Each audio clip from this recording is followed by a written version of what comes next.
los unos a los otros con amor fraternal, respetándose y honrándose mutuamente. Que Dios, quien nos da seguridad, los llene de alegría, que les dé la paz que trae el confiar en Él, y que por el poder del Espíritu Santo los llene de esperanza.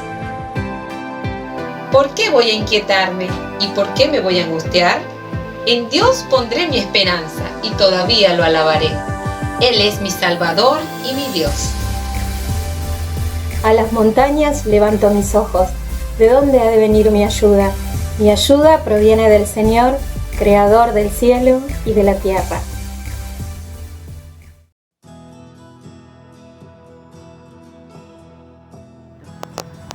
Buen día.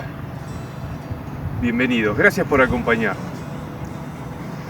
¿Cómo no quedar emocionado ante tanto poder creador? Evidentemente nuestro Dios es poderoso para cambiar nuestra vida. Tal vez estás necesitando que haya cambios en tu vida, pero tal vez no lo estás buscando donde corresponde. Estás buscando soluciones mágicas. Este Dios poderoso puede cambiarla definitivamente. Y lo que quiere ofrecerte es una solución completa. Quiere transformar y restaurar la relación que tenés con Él. Tal vez si te enfocás en tus problemas cotidianos, no va a ser fácil que encuentres una solución mágica. Hace 2000 años el pueblo de Israel estaba en una situación difícil. Estaba bajo la dominación romana, tenía muchos problemas, tenía que pagarles tributos. Y no fueron capaces de ver que el Señor Jesucristo, Dios hecho hombre, vino a sus vidas. No lo vieron y vinieron a ofrecerles una solución mucho más grande. Una solución de amor, a restaurar esa relación con Dios por la eternidad. Este es un año difícil y tal vez los problemas te abrumen. Tal vez estás buscando solucionar tus realidades cotidianas de manera inmediata. Pero Dios, hoy, con todo este poder, lo que quiere es transformar tu vida definitivamente. Él quiere restaurar tu vida y restablecer esa relación de amor por la eternidad. Seguí con nosotros, vamos a alabarle, vamos a bendecir su nombre. Vamos a dar gracias por este poder que puede transformar tu vida y la mía.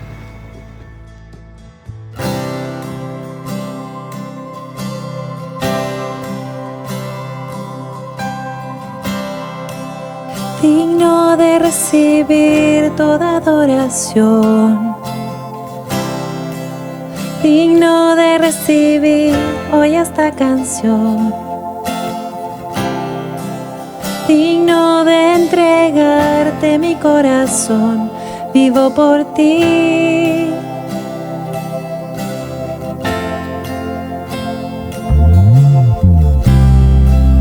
Cristo Jesús, no hay otro nombre igual. Cristo, no hay nadie más que pueda salvar. Digno de entregarte mi corazón, vivo por ti, vivo por ti. Santo como tú no hay nadie, Dios incomparable, abre tú mis ojos, Cristo, quiero conocerte más y ser lleno de ti hoy y llevar tu amor al mundo.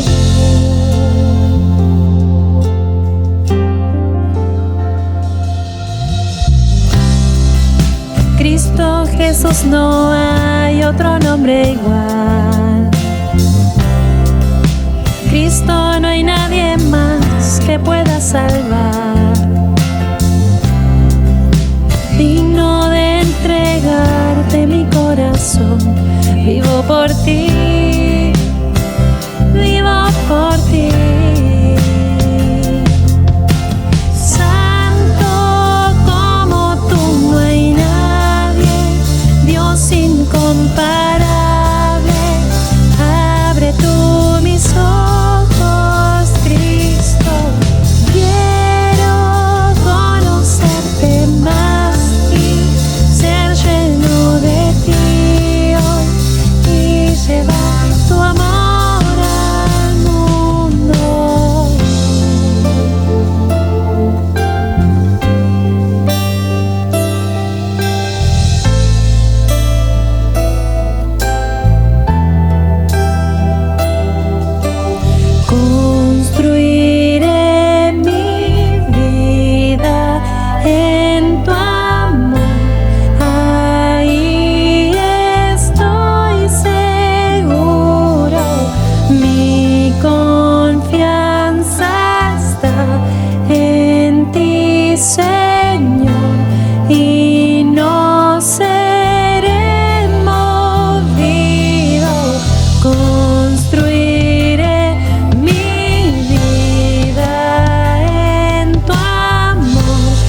Qué bueno volver a encontrarnos como cada semana. Me alegra mucho, me da mucho placer poder hablar de la persona que más amo en la vida, que es el Señor Jesucristo. Y quiero invitarte que me des un poquito de tu tiempo para escuchar lo que tengo para decirte en este día. Una de las cosas que más me llama la atención de Jesús es la cantidad y la variedad de gente que iba a Él a hablar con Él, interesada, en algunos casos mal interesados, para tratar de perjudicar a Jesús, de encontrar algún motivo para juzgarlo, para condenarlo. Especialmente eran los fariseos estos. Pero la mayoría de la gente que se acercaba a Jesús era iba con necesidades. Iba para ver si Jesús podía ayudarlo en sus necesidades, especialmente muchos enfermos y muchos con miedos, con problemas de que no sabían qué hacer para tener la vida eterna, por ejemplo. Yo pienso que Jesús realmente era alguien que atraía a la gente, atraía a las multitudes y a muchas personas que en forma personal se acercaban a Él. Por ejemplo, voy a mencionar algunas de las personas. Uno era, como dije al principio, distintos tipos de clases sociales, distintos tipos de personas. Uno era Jairo, un maestro de la sinagoga, que se acercó a Jesús desesperado para pedir la ayuda de Jesús para que salvara a su hijita que estaba muy enferma. Su hija, al final le avisan que había fallecido, que había muerto. Y Jesús le dice, tranquilo Jairo, que vamos, tu hija no está muerta, sino que está durmiendo. Y él va y la resucita. Es uno de los casos impresionantes de los milagros que hace Jesús. Otro caso era un paralítico que no podía, por supuesto, moverse por sus propias fuerzas y es llevado por 4 amigos a ver a Jesús.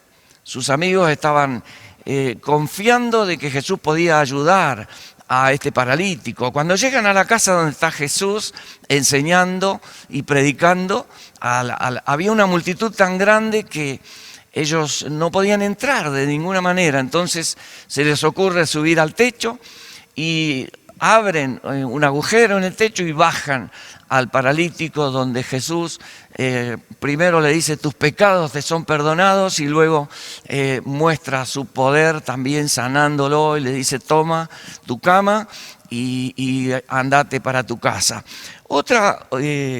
Otro tipo de personas es una mujer de la vida, una mujer que tenía mala fama, que se acerca a Jesús y lo unge rompiendo un frasco muy costoso de perfume. Eso ocurre allí en Betania, una ciudad cercana a Jerusalén, en casa de un tal Simón. Ella va y contra todos los que no la querían y que la despreciaban, va y Jesús la defiende después frente a los fariseos y a los demás. Otro personaje que tenemos que se acerca a Jesús fue un centurión romano. Este era un gentil, no era judío, por supuesto, y se acerca a Jesús para pedir también por un siervo de él que él amaba mucho y pide a Jesús que Jesús lo sane y por supuesto que Jesús lo hace. Otro personaje así que tenemos en los evangelios es uno que nosotros llamamos el joven rico.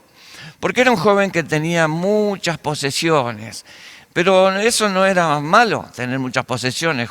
Dios ni Jesús juzgaban eso, sino que juzgaban dónde estaba su corazón. Él amaba las riquezas más que cualquier otra cosa.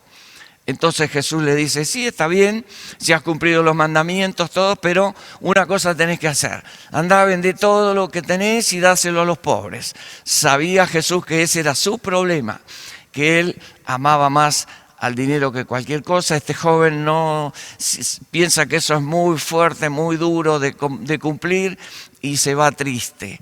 Y otro personaje también es otra mujer. Jesús va hacia el oeste de Palestina y al norte, a las ciudades de Tiro y de Sidón, y allí se encuentra una mujer que lo va a ver y le pide, una mujer sirofenicia, también gentil, por supuesto, no era del pueblo de Israel, y ella le pide por su hijita que estaba endemoniada. Otro de los casos de gente que se acercaba a él porque tenían demonios, y Jesús la sana. Y bueno, tendríamos cientos de personajes, de personas que fueron a ver a Jesús para tratar de solucionar sus problemas. Y el personaje que nos ocupa hoy es también un personaje especial, que es Nicodemo sin ese, y que se acerca a Jesús. Y vamos a leer el pasaje que está en Juan capítulo 3, voy a leer los primeros 3 versículos y después el 14 y 15. Dice así el Evangelio: había un hombre de los fariseos que se llamaba Nicodemo, un principal entre los judíos. Este vino a Jesús de noche y le dijo: Rabí, sabemos que has venido de Dios como maestro, porque nadie puede hacer estas señales que tú haces si no está Dios con él. Respondió Jesús y le dijo: de cierto te digo, que el que no naciere de nuevo no puede ver el reino de los cielos. Y después el versículo 14 y 15 dice: y como Moisés levantó la serpiente en el desierto, así es necesario que el Hijo del Hombre sea levantado, para que todo aquel que en él cree no se pierda, sino que tenga vida eterna. Vemos que este hombre, un principal, una persona reconocida por todo el pueblo, viene a Jesús de noche, porque evidentemente no quería quedar en evidencia delante del pueblo que había ido a ver a Jesús, ¿no? Aquel que era tan despreciado por los fariseos y los religiosos de aquel tiempo. En primer lugar, entonces, vemos a este hombre, Nicodemo. Dice la palabra que era un principal de entre los judíos. Esto significa que era un senador, un miembro del Sanedrín. El Sanedrín era el cuerpo de gobierno de los judíos. Era este hombre un fariseo y un maestro de la ley. O sea que tenía una posición social del más alto rango. Era el funcionario en jefe o el principal maestro de Israel. Y que estaba aceptado y era respetado por todo el pueblo. Por lo visto, era un hombre rico, evidentemente en esta posición social. Este dice que vino de noche a ver a Jesús. Y él viene no por su propia idea o por su propia, su propio deseo de conocer a Jesús, sino que viene de parte de todos los religiosos y le dice: sabemos que has venido de Dios como maestro, porque nadie puede hacer estas señales que tú haces si no está Dios con él.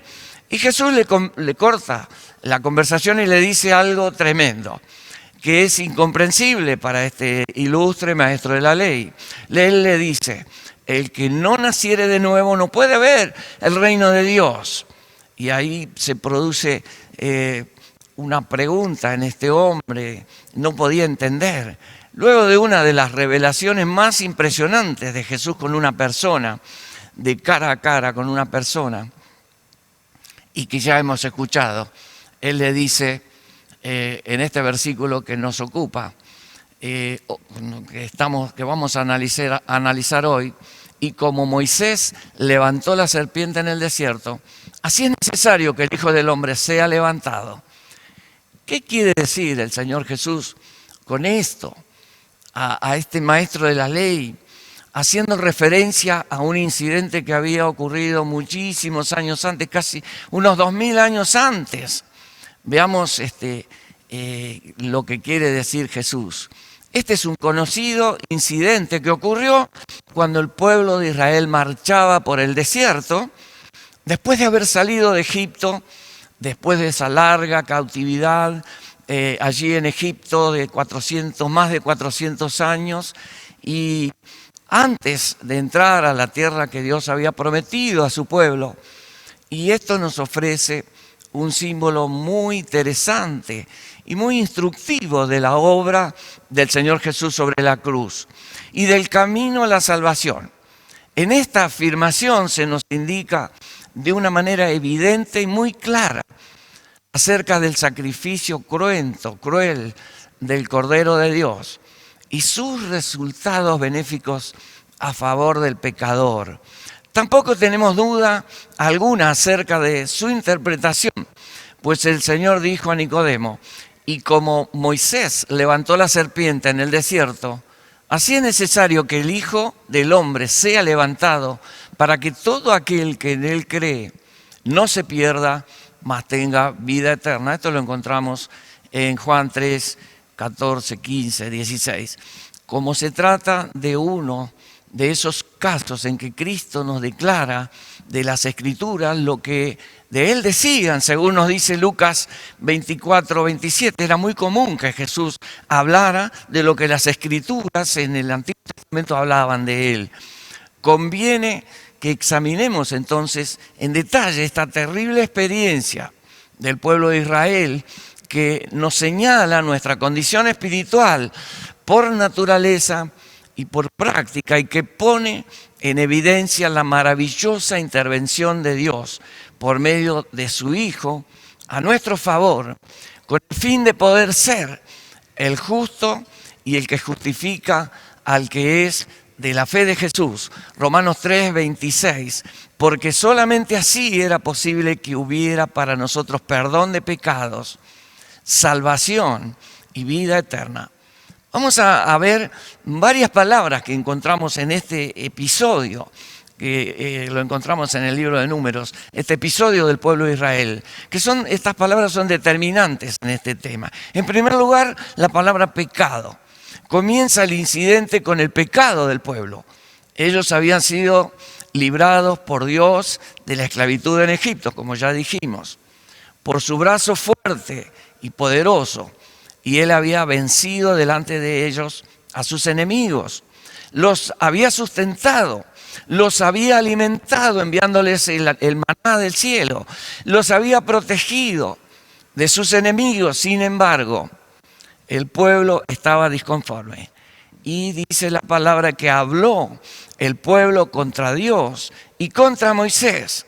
Ahí en Números capítulo 21, 5.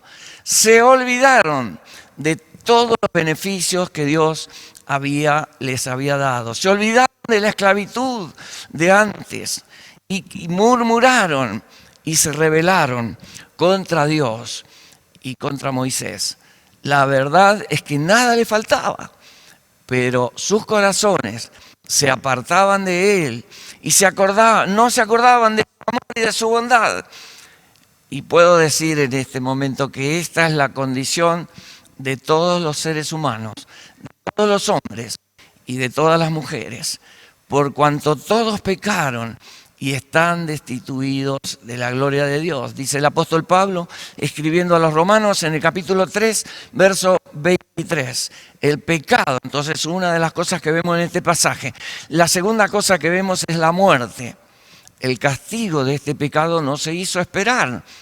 Y las serpientes ardientes que envía Dios para que muerdan a todas, a las personas allí, estos rebeldes que estaban murmurando contra Dios, estas serpientes son figuras del pecado. Y los resultados de su mordedura era inevitable la muerte. La muerte inexorable es para todos los enfermos por el pecado, sin distinción de personas, ni de categoría, ni de clases sociales. Qué terrible que es esta enfermedad, este veneno del pecado que nos ha infectado a toda la raza humana. Es algo urgente, es necesario que haya un reconocimiento de esta realidad, de la peligrosidad del pecado y de las consecuencias mortales, a fin de recurrir al único remedio que existe para contrarrestarlo. Y este remedio es la obra salvadora y sanadora del Señor Jesucristo, hecha en la cruz. Otra de las palabras que encontramos aquí en este pasaje, en este episodio, es el arrepentimiento y la confesión. Solamente hay esperanza para nosotros cuando llegamos a reconocer nuestros pecados. Mientras resistimos a las consecuencias, las consecuencias de ello y pretendemos defendernos contra las demandas de un Dios que es santo, que es puro, seguiremos en nuestro estado perdido y de muerte espiritual. Para el hijo pródigo de esta parábola que Jesús contó en una oportunidad, de este hijo menor que había pedido la herencia de su parte a su padre y se había ido a una provincia apartada donde había malgastado todo este dinero. Al principio tenía muchos amigos, tenía amigas y gastaba esto en fiestas, en comidas y cuando se termina todo, se terminan los amigos y él tiene hambre y él está desesperado y no tiene que comer y él tiene únicamente una posibilidad de recuperación cuando él está dispuesto a reconocer y a decir de todo corazón: Padre, he pecado contra el cielo y contra ti. Esta historia la encontramos en Lucas capítulo 15. Y también para el pueblo de Israel, en este episodio que estamos viendo en el desierto, abrió la puerta de escape cuando confesó: hemos pecado, dice ahí en Números capítulo 21, verso 7.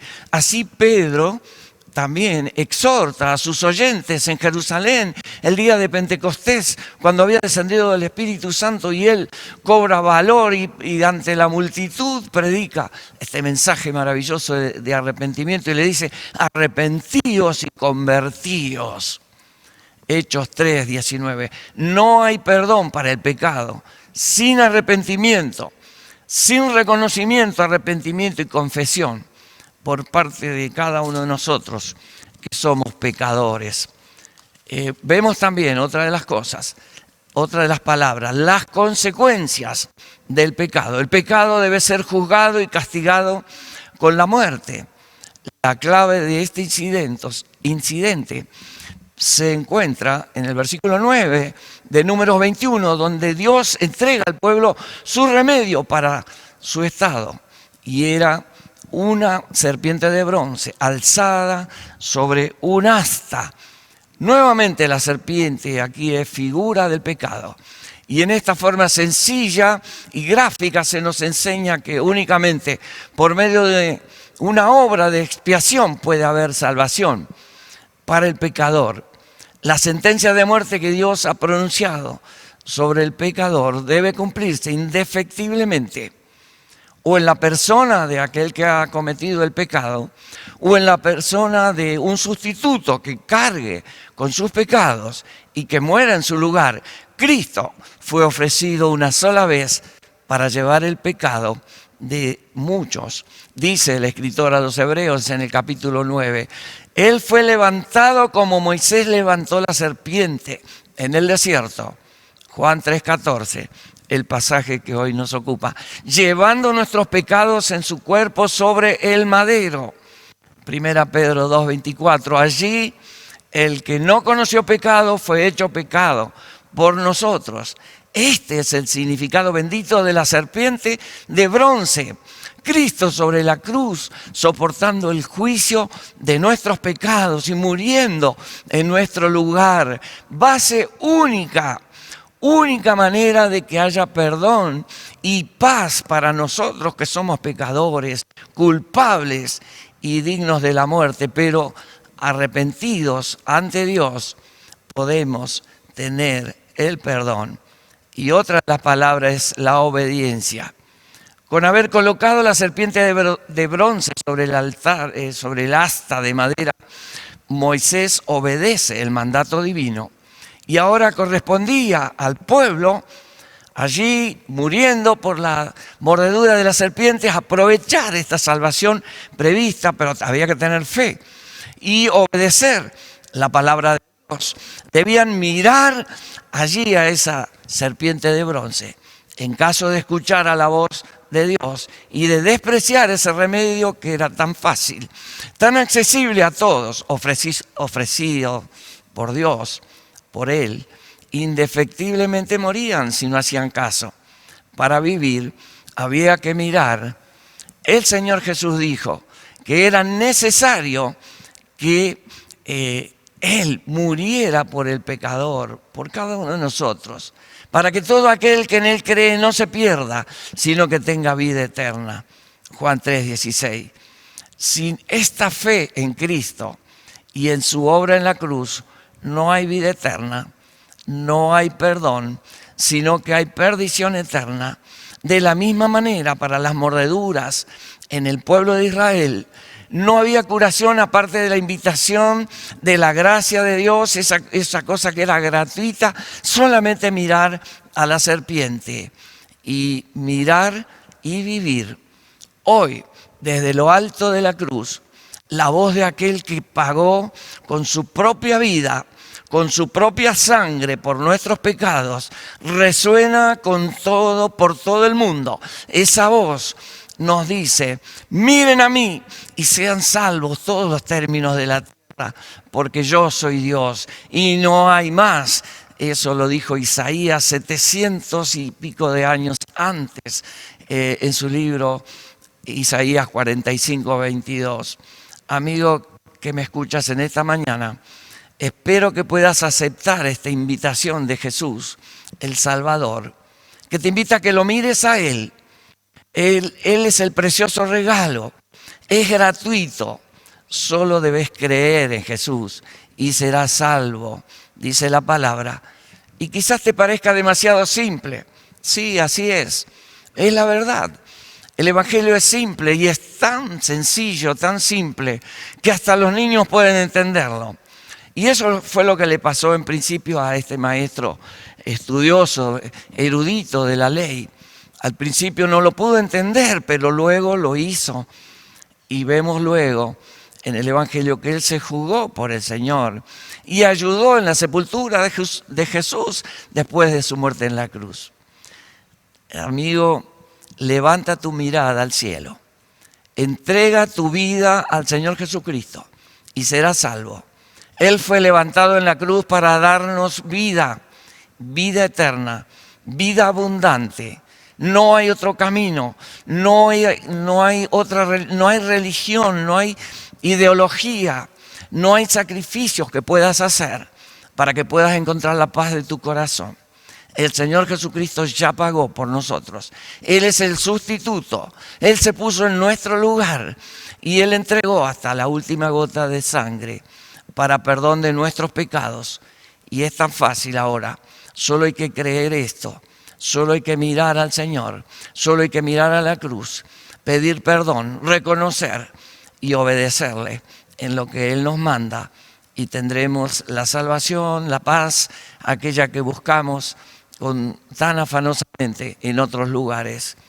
Yo deseo de todo corazón que puedas entender esta palabra y que puedas aceptar al Señor en tu corazón y que puedas elevar tu mirada hacia el cielo. Deja de mirar aquí abajo. Este mundo solo nos trae conflictos, nos trae confusión, pero en Dios hay salvación, hay paz en nuestros corazones y hay vida eterna.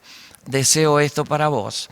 Deseamos de todo corazón que puedas entender esto y puedas tomar esta decisión hoy. Que el Señor te bendiga y si Dios quiere nos vemos en una semana. Que el Señor te bendiga.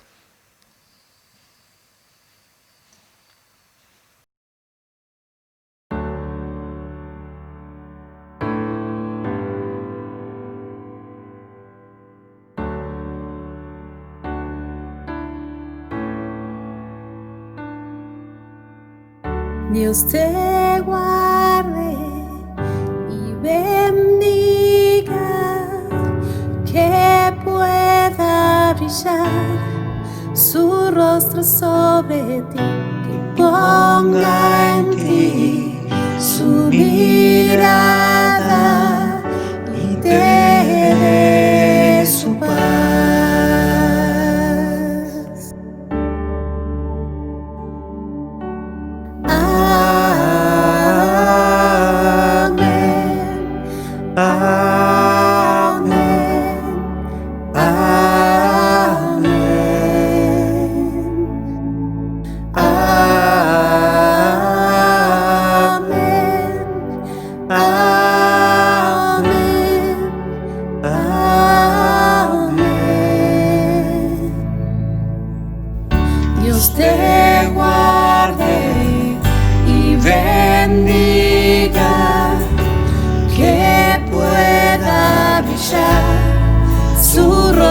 sobre ti, que ponga en ti su mirada y te dé su paz.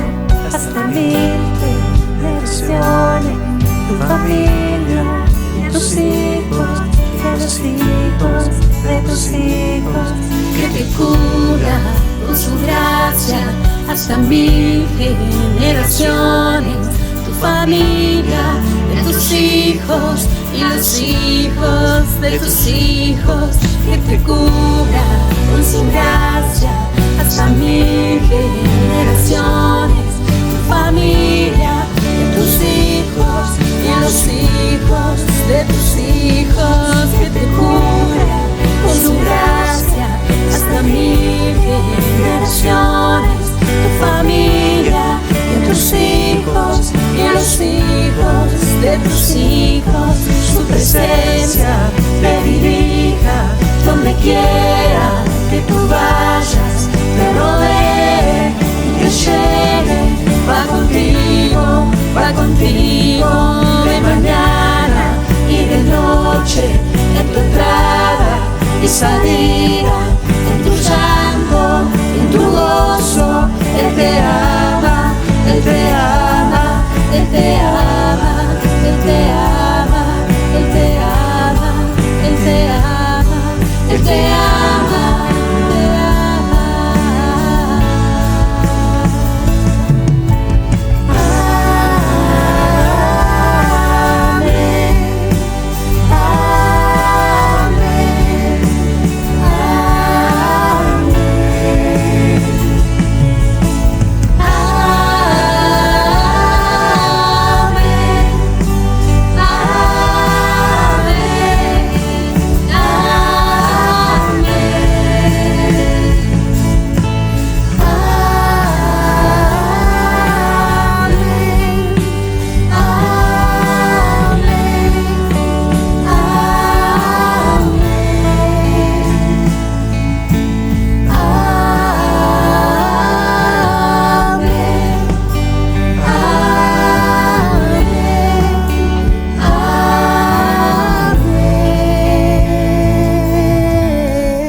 Thank you.